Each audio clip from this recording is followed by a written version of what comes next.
Hi there, I am Sarah Duffy back with another quick sewing video on how to sew French seams. They're becoming quite common in some of the home sew patterns because it is a lovely way to finish your seams, especially if you don't have a serger or you don't want to zigzag them, or you're using a fabric that's so lightweight that it may be transparent. This way your seam looks good on the outside and on the inside, even if you can see it from the outside. So we have a straight one and a curved one, just to show you the difference.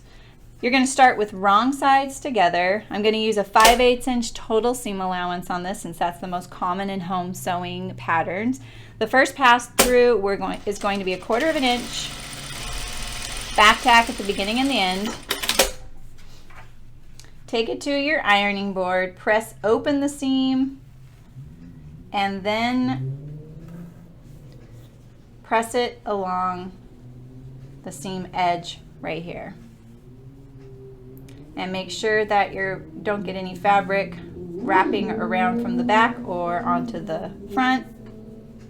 And then your second pass through is going to be 3/8 of an inch because 1/4 and 3/8 equal 5/8. And some of the things you need to watch for in your French seam is you don't want any torquing, diagonal lines happening, which means you're getting your seam a little bit misaligned. Here you go, this looks really good. And the other things you want to worry about are making sure you get your seam allowances spot on because they can add up to a lot if you get them incorrect, and then you may end up having some fit issues. And also threads. If you have kind of a messy cut edge here, maybe you cut it a few weeks ago, just now getting around to sewing it, and maybe some threads are kind of poking out, trim those off. You're going to set yourself up for success a lot better. So we're going to do this 1/4 inch seam again on the curved edge. This is kind of an unrealistic curve. Normally if you had a curve like this, you'd be sewing this curve to a straighter seam, like one piece would be curved, the other one would be flatter, like a princess seam or a sleeve to an armhole. All right, and because this is so curved, I'm just showing you the drastic worst case scenario. You're going to clip the curve, and it's also a good demonstration of how we clip a curve. We go almost all the way up to the seam, but not through it, of course. And the sharper the curve, the closer you want your clips to be. And we clip this so that when we turn it to the right side, we have a nice smooth curve. It releases the tension, since this, if you were to measure this edge right here and then measure this seam line, this edge right here would be a different length than this one. And this makes it so that the seam can lay as flat as possible without buckling the seam line. And then we take it to our ironing board, poke out the seam best we can with our fingertips, line it up and press it. I have one right here.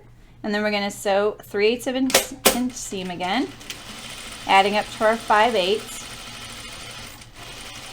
And another good reason, if you didn't have like 3 to 5 spools of thread for your serger and you didn't want to go out and buy them, this would be a really great solution as well, just using a French seam. Here we go. We do have a little thread here. Oh, it's not even pulling out of the seam. There we go. All right. So there's our French seam.